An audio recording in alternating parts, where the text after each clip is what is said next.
ले लो इसराइल बस सऊदी अरब। मेरा ख्याल है कि इसराइल इन्होंने इस साल तस्लीम करना है। बिस्मिल्लाहिर्रहमानिर्रहीम, अस्सलाम वालेकुम। मैं हूं सभी काज़मी, आप देख रहे हैं फेसबुक और यूट्यूब। मेरे साथ पाकिस्तान के मायनाज़ सहाफ़ी साबिर शाकिर साहब मौजूद हैं। बड़े अहम मामलात हैं जिन पर अभी इनकी राय लेंगे। जो मौजूदा हालात हैं वो आपके सामने इस वक्त। काज़ी फ़ायज़ साहब के 70 दिन इस वक्त तकरीबन रह गए हैं उनकी मुद्दत मुलाज़मत तोसी का मामला। एक हमाद अज़हर साहब का भी इस्तीफ़ा आया जो उमर यूसुफ साहब ने तस्लीम नहीं किया। बाकी 3 इस्तीफ़े पंजाब में ऐसे लग रहा है कि इमरान खान साहब क्लीन अप ऑपरेशन करना चाह रहे हैं, कुछ तब्दीलियाँ करना चाह रहे हैं। साबिक आर्मी चीफ भी बहुत सारे पाकिस्तान में मौजूद हैं, 3-4 वापस आए हैं अभी। खैर से वो भी ओवरसीज़ पाकिस्तानी हैं। मॉडल टाउन के जो मरकज़ी किरदार थे उनमें से बहुत सारे लोग हलाल इम्तियाज़ उन्हें मिला। डॉक्टर तौकीर शाह को, अनवर मजीद साहब को मिला। ये पूरी एक लिस्ट है। मैं सिर्फ चंद नाम पढ़ रहा हूँ क्योंकि वक्त हमारे पास कम होता है। तोशा खाना घड़ियों वाले उमर फारूक साहब को मिला है, शुक्र करे। ख़ाबर मानिका साहब को नहीं मिल गया।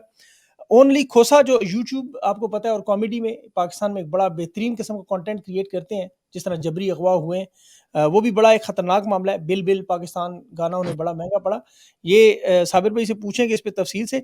जनरल फैज साहब का मामला है, वो अभी अबसार आलम साहब की एक ऑडियो लीक आपने देखी, लेकिन ये इतने ताकतवर जर्नल साबित हुए बकौल हुकूमत के कि सख्त पैरों में खान से फ़ोन पर बात भी करते थे, जजेस से फैसले भी करवाते रहे।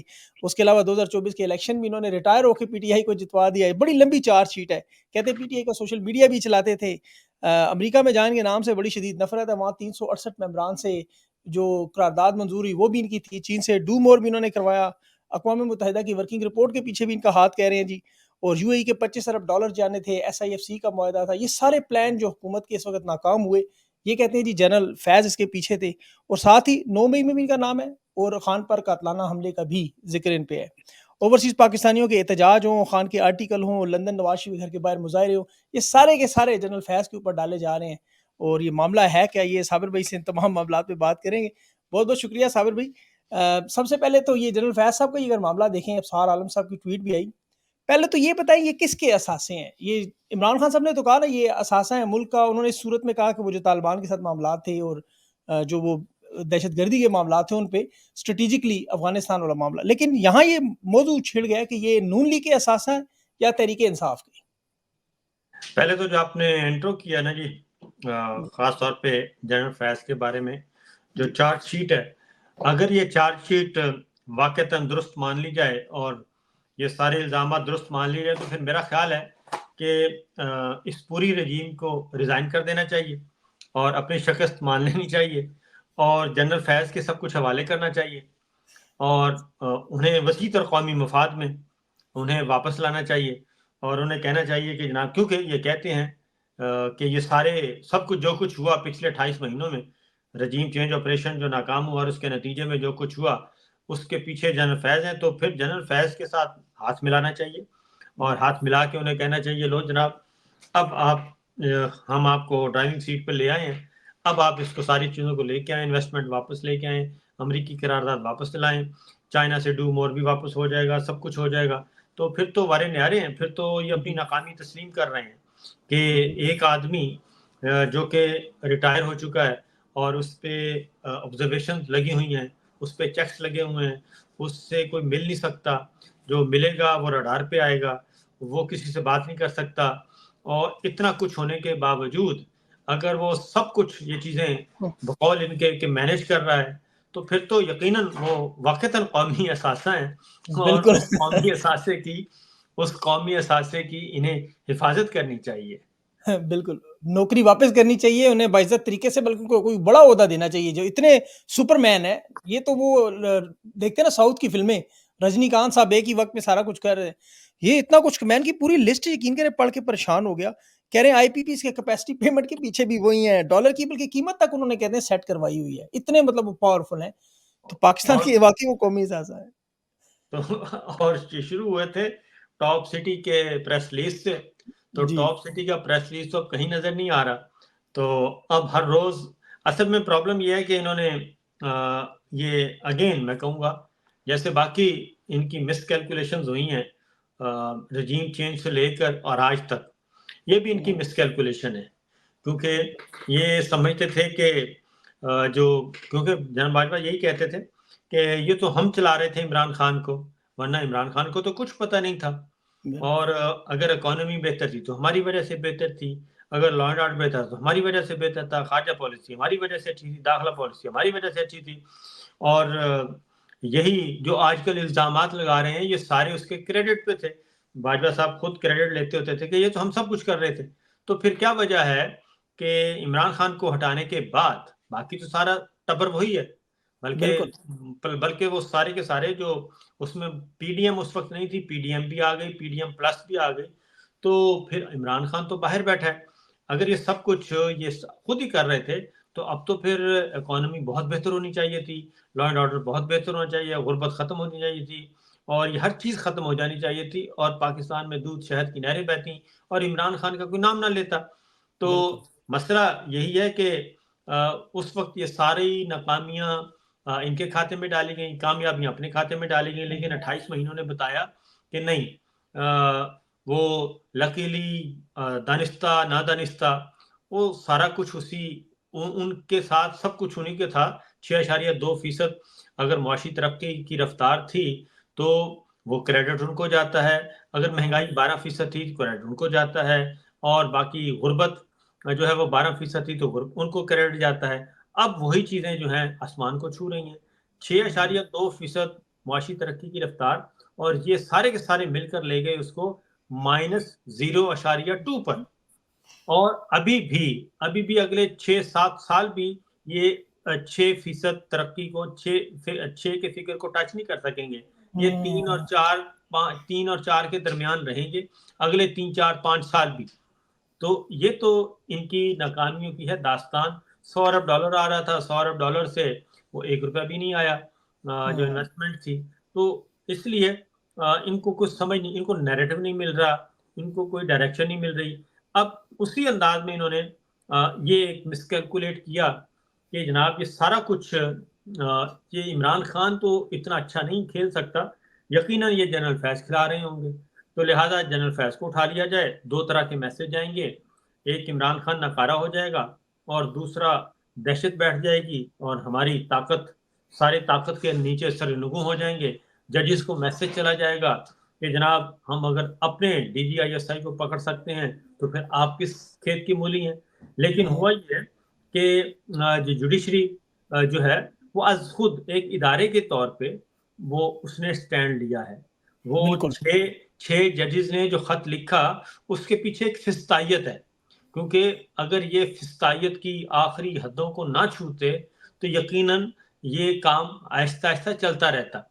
लेकिन जब आप शहरियों के घरों में घुस जाएं, उनके बिल्कुल। दरवाजे तोड़ें, उनके कारोबार तबाह करें, उनकी खवातीन के सर से दुपट्टे खींचें, माएँ, बहनें, बेटियाँ महफूज ना हों, और फिर ऑनरेबल जजेस के बेडरूम तक आप कैमरे ले जाएं, तो फिर उसके बाद आप क्या समझते हैं कि ये सिस्टम इतना ही बांझ है और ये सारे के सारा सिस्टम इतना ही कमजोर है कि बिल्कुल हम बनाना रिपब्लिक से भी बिल्कुल। बदतर हालत में हो जाएं और म्यांमार की तरह जो मर्जी करते जाएं वो होता रहेगा।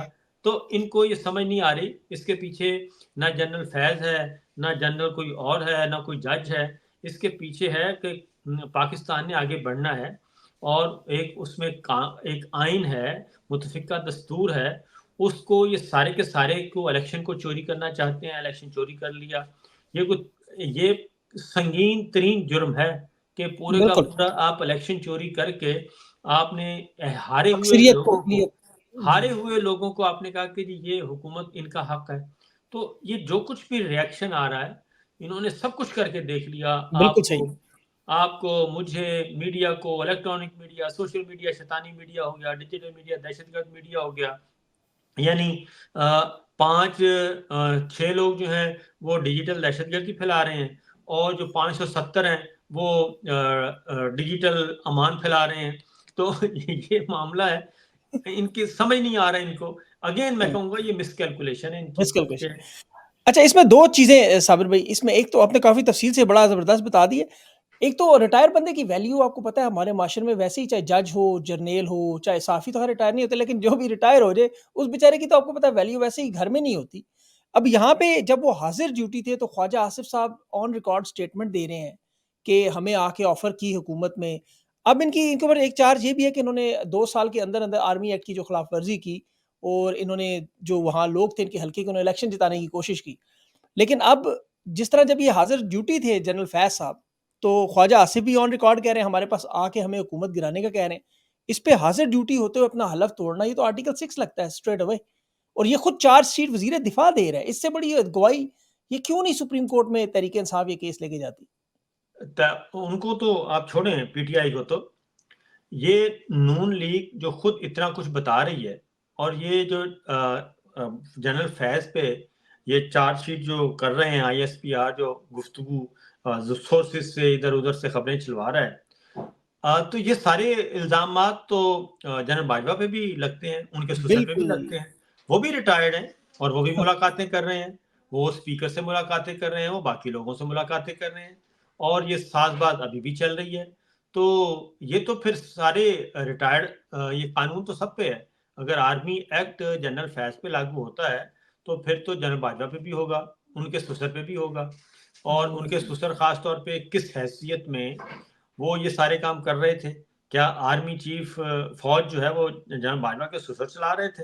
क्या वो एक पैरेलल एक कोई दफ्तर खोला हुआ था, या पैरेलल एक डिसिप्लिन चल रहा था?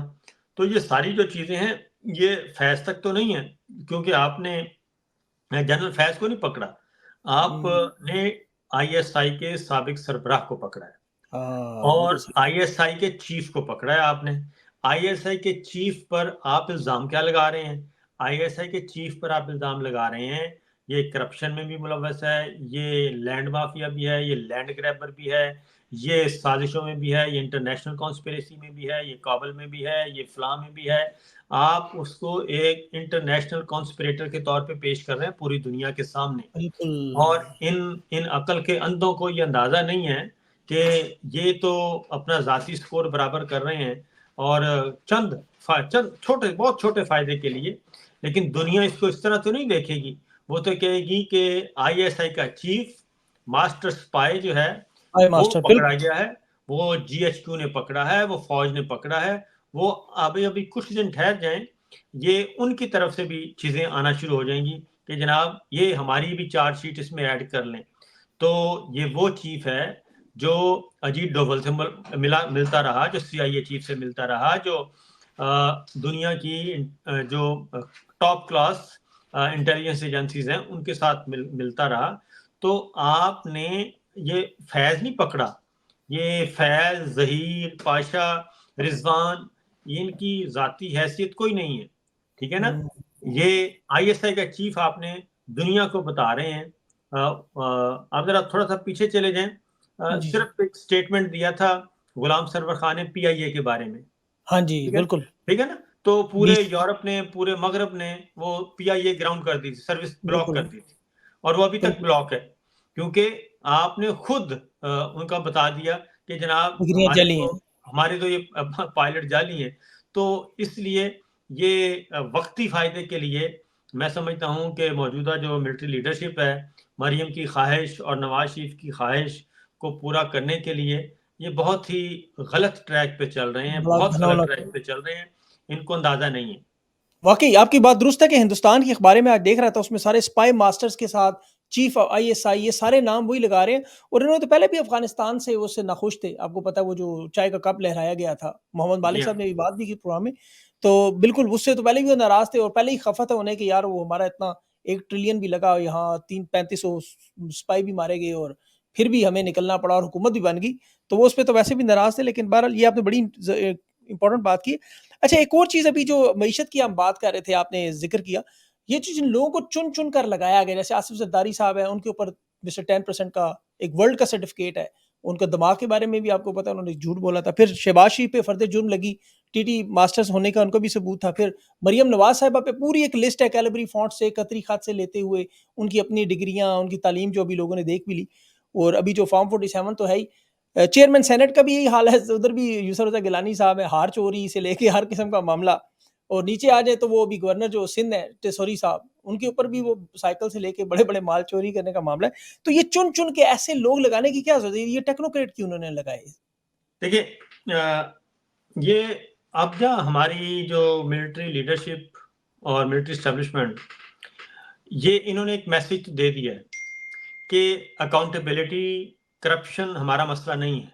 ठीक है ना। अकाउंटेबिलिटी और करप्शन हमारा मसला नहीं है, हम एंटी करप्शन नहीं है, हम अकाउंटेबिलिटी हम नहीं चाहते, हम प्रो अकाउंटेबिलिटी भी नहीं है। ये इन्होंने एक मैसेज दिया, क्योंकि अगर ये पॉलिसी ना होती, ये जो बताया जाता है ना टॉप सिटी के, ये टॉप सिटी के लिए जनरल फैज को पकड़ लिया, तो अगर इनका वाकतन हमारी मिलिट्री लीडरशिप का या मौजूदा मिलिट्री रजीम है, इनका ये मोटो होता, तो क्या ये सारा जो करप्ट टोला है ये इख्तदार में होता, हारे हुए, या फिर जेलों में होता।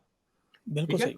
ये इनको तो जेलों में होना चाहिए, फर्द जुर्म आयद होनी थी ना इन पे, और 1200 अरब रुपए की, और जी, जी। फर्द जुर्म आयद होनी थी बाप पे भी और बेटे पे भी। ठीक है, और समधी जो मफरूर था, इस वक्त जितने भी मफरूर थे उन सारों को आपने ला के बिठा दिया। इसका मतलब है कि कौमी करप्शन को अकाउंट और अकाउंटेबिलिटी को आप कौमी सलामती का मसला नहीं समझते, इससे कौमी सलामती को कोई नुकसान नहीं है, इसलिए ये टॉप सिटी तो एक पीनट है, इसको छोड़ दें। असल मसला है ही कुछ और। असल मसला ये है कि हमारा कंट्रोल क्यों नहीं हो रहा, हमारी गिरफ्त क्यों नहीं हो रही, पीटीआई डिमोलिश क्यों नहीं हो रही, इमरान खान बिल्कुल सही बात। डिमोलिश क्यों नहीं हो रहा, ये है मामला।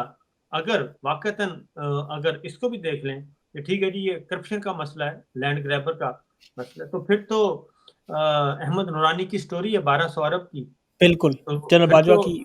हाँ, जनरल बाजवा उनकी फैमिली, वो बल्कि फिर सर कियानी साहब के भाई की 25,000 कनाल की डीएचए का केस है, कामरान कियानी साहब का। जी हाँ, और 700 कनाल की, बल्कि जो आर्मी चीफ साबिक रिहाई शरीफ है उनके भी ऊपर भी इस तरह का मामला था। खैर उन्हें मिली थी अराजी जो हुकूमत की तरफ से, वो तो लेकिन हाँ, बहुत सारे ऐसे केसेस हैं वाकई करप्शन का मसला नहीं। लेकिन ये क्या खान की तरफ मिलिट्री ट्रायल या वादा माफ गवाह बनाना या ये इस तरह का कुछ सिलसिला आपके ख्याल में लग रहे हैं? और एक और सवाल इसके साथ ऐड कर लें साबिर भाई, ये कह रहे हैं जी आज जो पीटीआई में 3-4 इस्तीफे आए उसकी वजह भी जनरल फैज से। ये 2 चीजें आप कैसे देख रहे हैं? मिलिट्री ट्रायल और इस्तीफे। तो मैं तो कह रहा हूँ ना, जनरल फैज को, इन सबको, बाकी सबको सैक कर देना चाहिए, जनरल आसिम मुनीर को सारों को घर भेजें और जनरल फैज को अपॉइंट करें और उन्हें कहीं जनाब लें आपके हवाले, मैं और आप मिलकर खेलते हैं, लें जनाब अब आप चीज़ों को ठीक करें। तो ये तो मसला 5 मिनट के अंदर अंदर हल हो सकता है, हाँ, ये ऐसा है नहीं। ये सारी बातों का असल में है मीडिया ट्रायल, मीडिया ट्रायल हो रहा है और मीडिया। मखसूस लोगों के ज़रिए खबरें फीड की जा रही हैं, और आज भी जो खबरें फीड की गई उसमें बाकायदा तौर पे हिदायत थी कि भाई ये हमें हमारे से मंसूब नहीं करनी, ये ज़राए से चलानी है।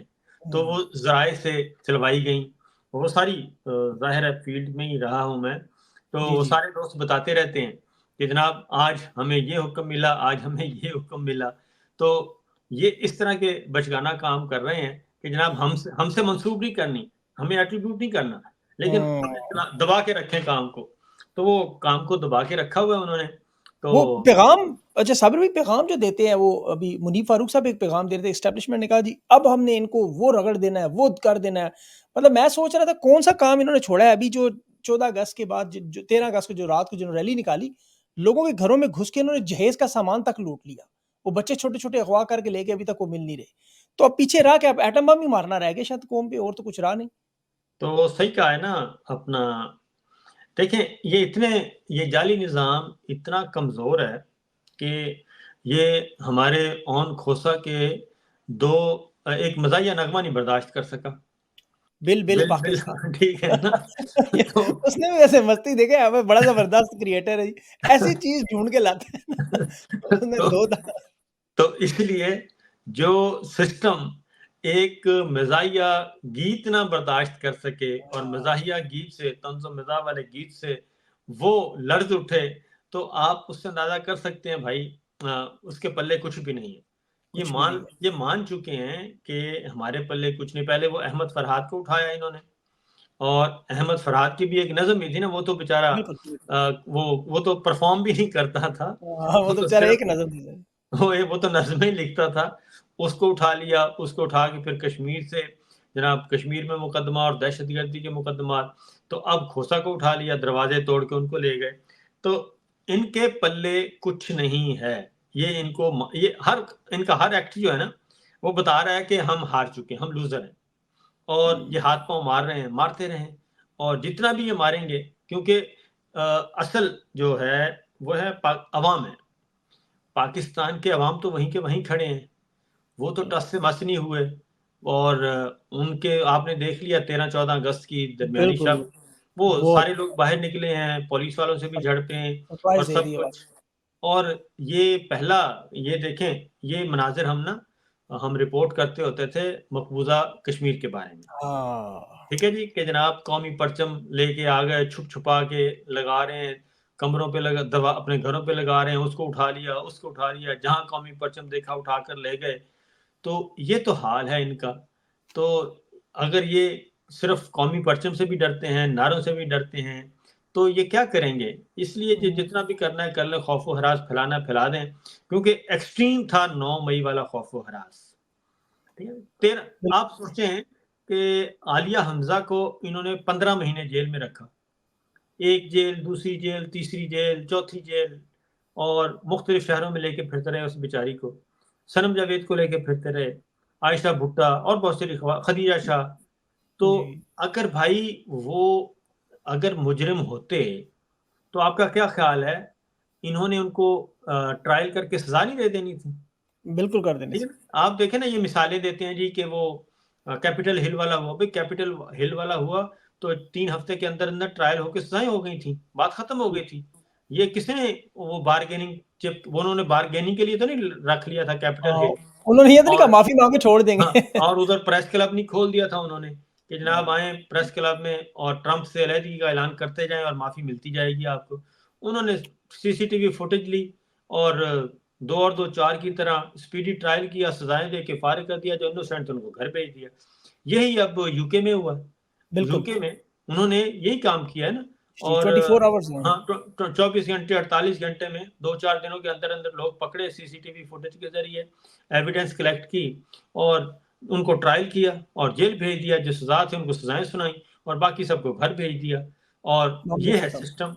और मुल्क हमारे आगे यहाँ चल तो पड़ा। यहाँ 9 हाँ, मई का वो सोग ही नहीं खत्म होता, मातम ही नहीं खत्म होता, 4 दीवारों का। हालाँकि अल्लाह की मेहरबानी है, कोई ना कोई ज़ख्मी हुआ, ना शहीद हुआ, वरना पता नहीं क्या तूफ़ान मचना था। अभी इसमें अभी इन लोगों ने मईशत की जो बात की, जो जो इनको तबाह इस वक़्त बुरी तरह कर रही है, पाकिस्तान को भी कर रही है। अभी मैं देख रहा था 300 मुफ़्त यूनिट का वादा करके मईशत पे आए थे साबिर भाई। हालात ये है कि बिजली का यूनिट 75 का हो गया है। इन्होंने मुफ़्त देना था वाई-फाई, और आज इंटरनेट पाकिस्तान में बंद होगा। आपने देखा होगा कि जिस तरह फाइबर बंद हुआ और करोड़ों लोगों को रोज़गार। अद्वियात मुफ़्त देनी थी घरों में, मरियम नवाज़ साहिबा ने स्कीम शुरू की, अद्वियात गायब ही होगी मार्केट से। ज़राअत में किसान खत्म, से सनत में, कारोबार में लोग छोड़ के जा रहे हैं। पहले बांग्लादेश जा रहे थे, वहाँ हालात नहीं है, अब लोग सऊदी अरब जाने लगे हैं। स्कूल बेच के प्राइवेट कॉलेज बन गए। वो मैं सारी पूरी डिटेल थी मेरे पास, और ये नौटंकियाँ इनकी खत्म नहीं हो रही। तो ये इन हालात को किस तरह खींचेंगे आखिर, कितने देर तक खींच सकते हैं इस तरह के हालात को? मुल्क बर्बाद कर रहे हैं और तो कुछ नहीं कर रहे।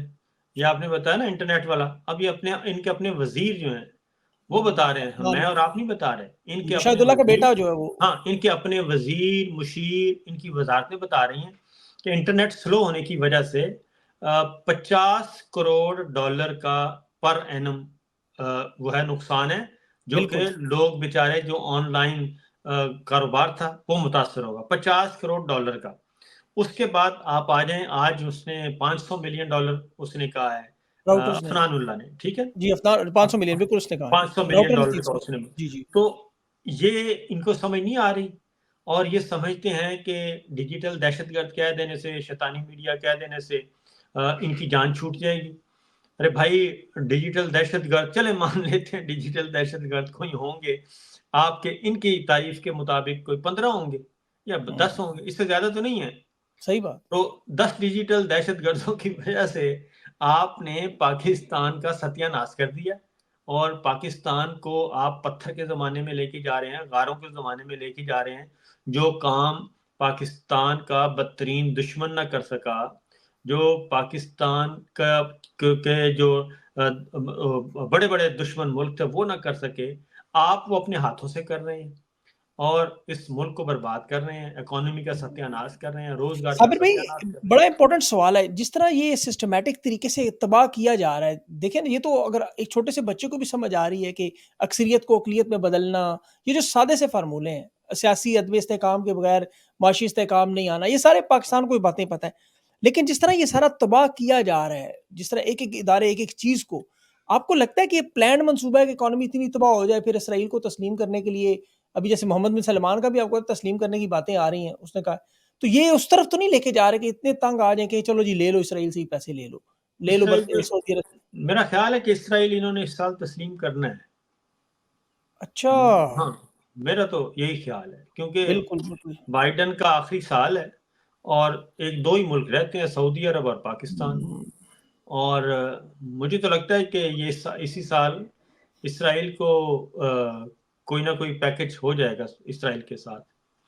और ये सारा कुछ क्योंकि अब तो एमबीएस ने भी सारी बात खोल दी है ना। खोल दिए, और बिल्कुल, हाँ, बिल्कुल। उन्होंने बाइडेन भी ने खुद कहा कि हाँ, मुझे हाँ, कॉल करके कह रहा था कि मैं तस्लीम करने को तैयार हूँ। हाँ, एमबीएस ने भी अपनी सारी बात खोल दी है, तो जी, सिर्फ 2 ही हैं, एक पाकिस्तान और एक तो अब आप सऊदी अरब। उसको हाँ, सऊदी अरब और आप साइफ़र जो है, वो आपको समझ आ जाएगी बात को क्योंकि बिल्कुल। बाजवा साहब भी तो एक एक्सटेंशन इसलिए और चाह रहे थे ना जी, जी, कि जी। ये जो है इनकम्प्लीट एजेंडा इसको मैं कंप्लीट करूँगा। तो इसके अलावा तो कोई नहीं था लेकिन चूँकि वो जो काम 6 साल में उन्होंने नहीं किया तो अब अगले 9 साल 3 सालों में क्या करेंगे?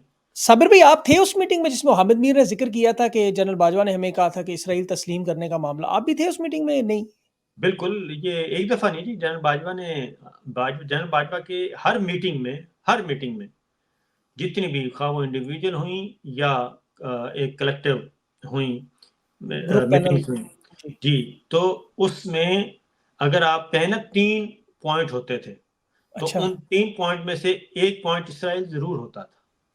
ये बड़ी इंपॉर्टेंट चीज़ आपने तो आपकी मीटिंग्स में वो आपको ये कहते थे कि हम तस्लीम कर लें, उसमें कोई मसला नहीं हाँ, या वो कहते स्ट्रेट थे अवे। कि हाँ, वो यही कहते थे कि असल में कि अब वक़्त ज़माना तब्दील हो रहा है, तो इसराइल की तरफ हमें नॉर्मलाइज़ करना चाहिए और हम पूछते थे कि वो इसराइल के साथ क्या है? उसकी साज़िशों कहते नहीं हमें फ़ायदा बहुत है, हमने पूछते थे क्या फ़ायदा है? कि उनकी एग्रीकल्चर में बहुत रिसर्च है, तो हमारी ज़मीनें जो हैं, वो बहुत ज़्यादा आबाद हो जाएँगी और हमारी ज़राअत को बहुत बड़ा सहारा मिलेगा। तो हमेशा उनके पास ये पॉइंट होता था और अच्छा, ये हामिद मीर साहब भी हम भी इकट्ठे भी होते थे और अगर जो उनसे इंडिविजुअल मुलाकातें होती थी उसमें भी होता था। तो बल्कि ये डिबेट ही ओपन की थी जनरल बाजवा ने। जनरल हाँ। बाजवा ने ही बतौर आर्मी चीफ इस डिबेट को ओपन किया था। ये क्या मसला है? मुशर्रफ साहब भी बड़े हामी थे। ये क्या इदारे की कोई पॉलिसी है इसराइल के हवाले से तस्लीम करने के मामले पर? मुशर्रफ साहब भी बड़े हमायती थे इसके। अब बाजवा साहब भी क्या आगे भी पता नहीं है हमायती हैं कि नहीं? हाँ, हो सकता है कोई इसमें असल में हम लेते हैं वहाँ से हमारी जो मिलिट्री एस्टेब्लिशमेंट है वो मग़रिब अमेरिका के साथ ज़्यादा मुंसलिक है ना और हाँ, वो उनके ज़ेर असर है क्योंकि हमारा सारा डिफेंस प्रोग्राम और ख़रीदो-फ़रोख्त हमारा जितना भी दारो-मदार है, बिल्कुल, वो बिल्कुल। अमेरिकन्स के ही है और बल्कि बाजवा साहब तो कहते होते थे कि अमेरिकन्स को तो मैं कहता होता हूँ कि भाई हमारा चीन से क्या ताल्लुक? हमारे तो सारे बच्चे भी पढ़ने के लिए इधर आते हैं आप लोगों की तरफ। ये बात तो दुरुस्त है। हाँ, हमारे ना बच्चे कोई घर चाहे है, चीन में किसी का कोई घर नहीं होगा, चीन चाहे में किसी ने कोई प्रॉपर्टी नहीं खरीदी नहीं, होगी। सारा कुछ यूरोप, अमेरिका या हाँ, बर्तानिया या तो बिल्कुल सही बात, आपने बड़ी इम्पोर्टेंट बात की। अच्छा ये आपको इसराइल के तस्लीम करने पे मतलब बारहा ज़िक्र कर चुके हैं जनरल हाँ, बाजवा हाँ, आपके साथ। बिल्कुल, बिल्कुल, बिल्कुल। अच्छा, अच्छा, तो ये वही तो मामला चल रहा है। ये मईशत देखें ना जिस तरह तबाह हो रही है, मैं सोच रहा था कि इस तरह तो वो अपना घर भी तबाह नहीं करता, जिस तरह ये तबाह की जा रहा है काम। तो ये लाज़मी-सी बात है कि चाहते हैं कि इतना बिल्कुल तबाह-बर्बाद हो के पाकिस्तानी चीख उठें कि ले लो चाहे इसराइल से ही ले लो बस, जो करना है करो। अब हमें ये तो रोटी दो। इनका पता नहीं इनका प्रोग्राम क्या है, लेकिन हम सिर्फ़ ये है कि बाकायदा तौर पे जी एक इस्लामाबाद में या पिंडी में जो भी कहीं भी जुड़वाँ शहरों में भी एक बाजवा साहब के ज़माने में एक बाकायदा तौर पे सेल भी काम कर रहा था इस सिलसिले में। जहाँ पे अच्छा, हाँ, ये सारे काम इस पे स्टडी और रिसर्च और सारा कुछ और उसको ठीक। हमारी वो अहमद भाई थे पीटीवी वहाँ पे, वो काम करते होते थे। वो पीटीवी के तो नहीं जो एंकर थे, वो जो गए भी थे वहाँ इसराइल शायद? हाँ जी, हाँ जी, बिल्कुल। अच्छा, अच्छा। अच्छा अभी ये जो काज़ी साहब का मामला है, ये इसको आप कैसे देख रहे हैं? मुद्दत मुलाज़मत तोसी 70 दिन रह गए हैं। काज़ी साहब चुन-चुन के मतलब उनके नून लीग को नशिस्तें दे रहे हैं, 3 बस नशिस्तें दी हैं अभी। मैं तो कहता हूँ इन 70 दिनों में अगर ये अपना सत्तरपोशी कर लें तो ज़्यादा बेहतर है और अपने अपने अपने सत्तर की हिफ़ाज़त कर लें तो ज़्यादा बेहतर होगा। ये बात भी सही है आपकी, लेकिन वो कहते हैं नहीं, अभी अभी रात अभी बाकी है। बात अभी कहते हैं 70 दिन है अभी, तो वो कहते हैं नहीं, अभी मैंने कोशिश करनी है किसी न किसी तरह। तो खान साहब तो उन पे अदम एतमाद कर रहे हैं, कह रहे हैं नहीं मरना वरना नहीं। वरना ये जितने बेसतर हो चुके हैं ना, मज़ीद हो जाएँगे, अगर लेकिन वाक़ई अगर ये बाज़ ना आए तो। वैसे देखें साबिर भाई, आपने कभी देखा है, आपने कितने चीफ जस्टिस आते देखे, लेकिन काज़ी साहब ने जो लेवल रखा है वो ऐसे किसी का नहीं, कि जिस तरह उन्होंने आज एक केस में सुन रहे हैं मनाल का केस, और उसमें 190 मिलियन पाउंड पे वो अपनी पूरी बातें कर रहे हैं खान को सुनाने के लिए, केस लगा हुआ है अदालत में। एक आम छोटे लेवल के मतलब जो नए जज होते हैं शायद वो भी ऐसी हरकत ना करें, और ये चीफ जस्टिस पाकिस्तान का असल में इतना। असल में काज़ी साहब जो है ना, वो बड़े काइयाँ आदमी हैं और उनको पता है कि इस वक़्त जो हमारी मिलिट्री लीडरशिप है, वो भी इमरान खान की सख्त दुश्मन है। और हुँ, जो इस वक़्त के हुँ, हुक्मरान ख़ानदान है, शरीफ ख़ानदान, वो भी इमरान खान का सख्त दुश्मन है। लिहाज़ा ऐसा उनको मैसेज ओपनली दिया जाए, रोज़ाना दिया जाए कि देखिए मैं काम का बंदा हूँ, जितनी दुश्मनी आपकी है, उससे कहीं ज़्यादा दुश्मनी मेरी है मेरी और है। आपकी दुश्मनी को मंतकी अंजाम तक मैं ही पहुँचा सकता हूँ, ये और कोई जज नहीं पहुँचा सकता। इसलिए आप मुझ पे नज़रे करम करें और मेरे बारे में सोचें। वो हर रोज़ वो होता है ना कि हमारे बड़े बुज़ुर्ग थे ना, हर रोज़ जी, हुक्का ताज़ा करते थे। हाँ जी। तो ये हर रोज़ सुबह-सुबह उठ के ना, गुड़, गुड़, तो गुड़ करते हैं। हाँ, हुक्का ताज़ा करते हैं और हुक्का ताज़ा करके तो ये महफ़िल से जाते हैं। अच्छा। अच्छा, एक 2 बस छोटे-छोटे सवाल हैं कि एक तो पीटीआई का जो अभी इंटरनल मामलात हैं, ये अभी लाहौर में जो इस्तीफ़े वग़ैरह आए, ये मामूल का मामला है? आपको पता है हमाद अज़हर ने इस्तीफ़ा दिया, वो तस्लीम नहीं हुआ। आपको क्या लगता है खान साहब पंजाब में कुछ तब्दीली लाना चाहते हैं बड़े लेवल पे फाइनल कॉल देने से पहले, या कुछ ऐसे मामलात?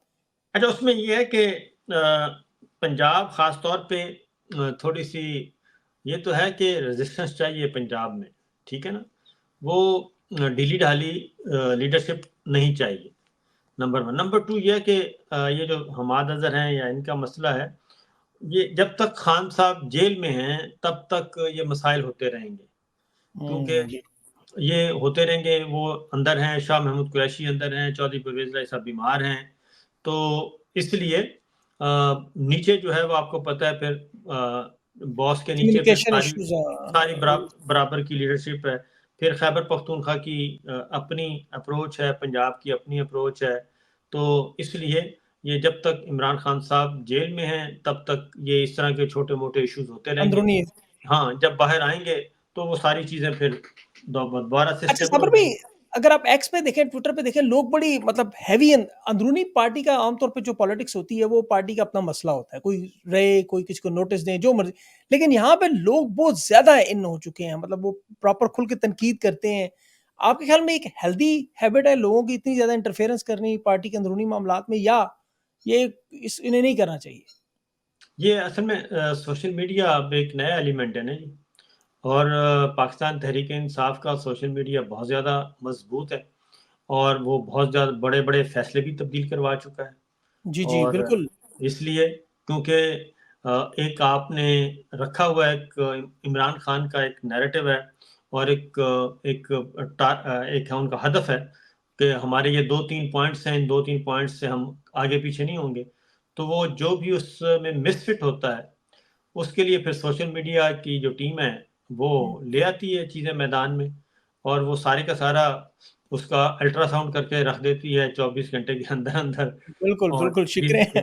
चीज़ें ऐसी-ऐसी सामने आ चीज़ जाती हैं। निकाल लाते हैं कि बंदा सो वो मरियम नवाज़ साहिबा के तो वो अभी देखे ना आपने, वो हैंड नोट्स और वो कितने क्लोज़ जी हाँ। कैमरे से, वो बेचारी इतनी मेहनत से बनाती हैं टिकटॉक की वीडियो। अभी अरशद नदीम को जो उन्होंने आपको पता है गाड़ी के वो दी प्लेट 9.92.97 वाली, वो भी अब एक्साइज़ से जाली निकल आई, पता चला रजिस्टर्ड ही नहीं है वो। एक्साइज़ वाले कहते हैं हमें तो पता ही नहीं है, इस तरह का कोई मामला है भी या नहीं। उसमें भी उन्होंने नौटंकी की है, तो वो लोगों ने पकड़ ली वो भी। वो भी तो आ गया मैदान में। देखिए वो नंबर तो ज़ाहिर है गवर्नमेंट उसका एक्साइज़ ने देना होता है, तो हमारे यहाँ तो पॉइंट्स हैं, पॉइंट वाला नंबर नहीं है ना। नहीं है, तो बिल्कुल नहीं है।